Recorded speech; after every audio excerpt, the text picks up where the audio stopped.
ఈ లోకంలో మంచివాళ్లు ఎవరు అనే ప్రశ్నకు ఒకే ఒక్క సమాధానం చెప్పడం నిజంగా కష్టం. ఎందుకంటే మంచి అనే పదం యొక్క నిర్వచనం ఒక్కొక్కరికీ ఒక్కో విధంగా ఉంటుంది. నాకు మంచిగా అనిపించినది మీకు మంచిగా అనిపించకపోవచ్చు.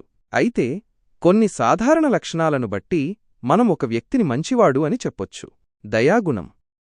ఇతరుల పట్ల దయ, కరుణ చూపించేవారు. కష్టాల్లో ఉన్నవారికి చేయూతనిచ్చేవారు. నిస్వార్థం.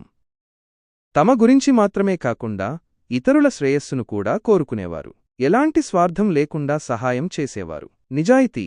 మోసం చేయకుండా నిజాయితీగా నిక్కచ్చిగా వ్యవహరించేవారు. సానుభూతి.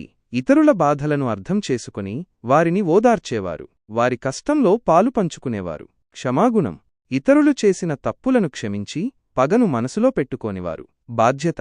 తమ పనులు, బాధ్యతలను సక్రమంగా నిర్వర్తించడమే కాకుండా సమాజం పట్ల కూడా బాధ్యతతో ఉండేవారు. న్యాయం. అందరికీ సమానంగా న్యాయంగా వ్యవహరించేవారు. అన్యాయం జరిగితే ప్రశ్నించడానికి వెనుకాడనివారు. ఈ లక్షణాలన్నీ ఒకే వ్యక్తిలో ఉండాలని లేదు.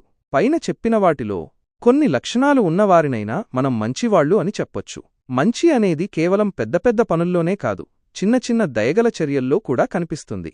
ఉదాహరణకు, ఒక వృద్ధురాలికి రోడ్డు దాటించడం, ఆకలితో ఉన్నవారికి అన్నం పెట్టడం, కష్టాల్లో ఉన్న స్నేహితుడికి అండగా నిలబడటం, ఇవన్నీ మంచి స్వభావానికి నిదర్శనాలే. మంచివాళ్లు మన చుట్టూ, మన కుటుంబంలో, స్నేహితుల్లో, సమాజంలో చాలామందే ఉంటారు. వారిని మనం గుర్తించి అభినందించడం ముఖ్యం.